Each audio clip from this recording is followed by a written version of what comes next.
Hello everyone, welcome back to my YouTube channel. कैसे हो आप सब? आई होप सब अच्छे हो गए, अच्छे से प्रिपरेशन कर रहे होगे। तो भी फाइनली आरआरबी तो क्या आई मीन ऑलमोस्ट जो हमारे सभी बैंक एग्ज़ाम्स हैं वो ओवर हो चुके हैं, सिर्फ मेंस ही बाकी हैं। मेंस में तो देखो किस्मत ले जाएगी या नहीं ले जाएगी, कुछ नहीं पता।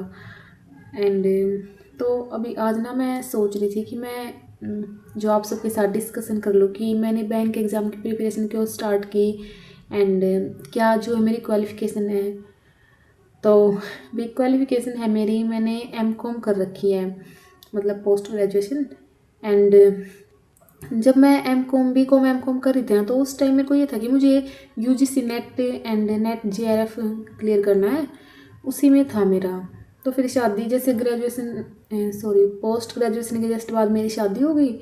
एंड फिर शादी के बाद ना मैंने ट्राई किया था, जैसे स्टार्टिंग की थी मैंने प्रिपरेशन करनी, लेकिन ना टू बी ऑनेस्ट मैनेज ही नहीं हो पाया, क्योंकि बहुत सारी books and subject and classes तो मैंने खैर नहीं देखनी स्टार्ट की थी। मैंने सिर्फ जो मेरी बुक्स थी एमकॉम की बीकॉम की, वहाँ से पहले मैंने सब्जेक्ट नोट डाउन किए क्या क्या जो पेपर में आते हैं। उसमें पेपर 1 पेपर 2 होते हैं, फिर वो मैंने वहाँ से सोचा कि अभी चलो अपनी प्रिपरेशन स्टार्ट कर देती हूँ। मतलब टाइम ही नहीं, मैनेज ही नहीं हो पाया अभी। फिर जो है रियांस के होने के बाद तो मतलब जब तक 1 डेढ़ साल तक तो मैंने कुछ भी नहीं किया, क्योंकि भाई बहुत छोटा था ये, और फिर साथ में नहीं मैनेज हो पाता, फिर घर का भी काम हो जाता था, और इसको उस टाइम पे मेरी बहुत ज़्यादा ज़रूरत थी। ऐसा नहीं था कि ये खेल लेता इसको छोड़ देती ये वो, जैसे अभी खेलता फिरता है, ऐसा तो नहीं था ना उस टाइम। तो फिर अभी मैंने देखा कि भाई ऐसे तो नहीं है कि अभी मैंने मतलब हाउस जैसे शादी होगी तो एक हाउस वाइफ बन के ही पूरी लाइफ काटनी है। तो फिर मैंने सोचा कुछ तो करना ही है, तो फिर मैंने जो है सर्च करना स्टार्ट किया। देन मैंने पहले एसएससी को देखा, एंड फिर मेरे सामने ना जैसे कि वीडियो आ गई भाई एसएससी वर्सेस बैंक के, तो वो वाली वीडियो मैंने देखी। फिर मैंने देखा कि भाई हाँ बैंक में ज़्यादा स्कोप है, एंड जो है अपॉर्चुनिटीज़ भी इसमें ज़्यादा हैं। लाइक एक साल में कई एग्ज़ाम आते हैं, हमारे पास कई चांस होते हैं, एंड भाई जो है जल्दी भी जॉब इसी में मिलती है। तो फिर मैंने सोचा चलो बैंक की प्रिपरेशन कर लेती हूँ, सब्जेक्ट भी इसमें कम है, मतलब प्री में तो कम है, वैसे मेंस में तो ज़्यादा ही है, एंड वाइड सिलेबस तो है ही। तो फिर मैंने जो है अपने बैंक एग्ज़ाम की प्रिपरेशन स्टार्ट करी। तो स्टार्ट तो मैंने की थी अपनी प्रिपरेशन Feb 2025 से, एंड उसके बाद जैसे 1-2 महीना मैंने स्टडी की रेगुलर, एंड उसके फिर 1-2 महीने बाद जो कुछ फैमिली इश्यूज़ हो गए थे तो मेरा ब्रेक हो गया था। मतलब जैसे ये लगा लो 2-3 मंथ्स तक ना बिल्कुल स्टडी ऐसे सारे डिस्टर्ब हो गए थे, मतलब पढ़ा ही नहीं जाता था। मतलब हो गया कि भाई दिन में मैंने 1-2 घंटा स्टडी कर ली बस।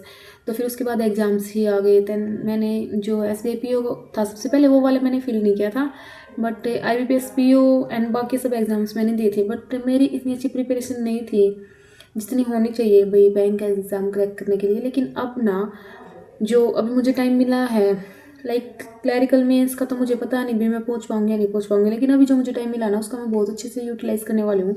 एंड मेरा टारगेट यही रहेगा कि जो नेक्स्ट ईयर बैंक एग्ज़ाम्स आएंगे मैं उन सबको जो है क्लियर करूँ। मतलब मुझे नेक्स्ट ईयर जॉब लेनी ही लेनी है। अब ऐसा तो नहीं है कि मैं एक जॉब को मतलब इस प्रिपरेशन को 4-5 साल दे दूँ, ऐसा तो नहीं है अभी।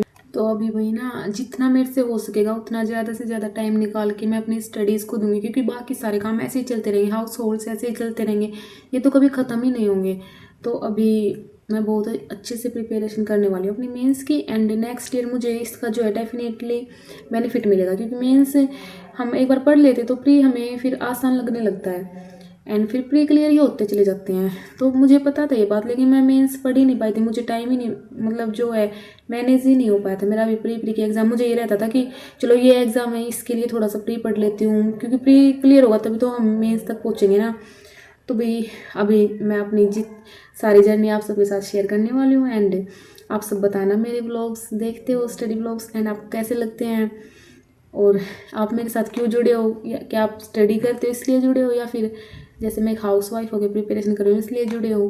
प्लीज़ कमेंट करके जरूर बताना। आपके कमेंट्स पढ़ के मुझे जो है बहुत ज़्यादा मोटिवेशन मिलता है कि हाँ भी लोग मेरी वीडियो देख रहे हैं, पसंद कर रहे हैं। तो अगर आप सब मेरे स्टडी ब्लॉग्स देखते हो एंड आपने मेरा चैनल सब्सक्राइब नहीं किया तो प्लीज़ सब्सक्राइब माई चैनल, क्योंकि आप सब्सक्राइब करोगे तो मुझे ये रहेगा कि हाँ लोग मेरे साथ जुड़े हुए हैं, एंड मेरे को जो है स्टडी ब्लॉग्स बनाने के लिए एक मोटिवेशन मिलेगा। एंड कमेंट कर दिया करो, और वीडियो अच्छी लगे तो लाइक कर देना। So thank you.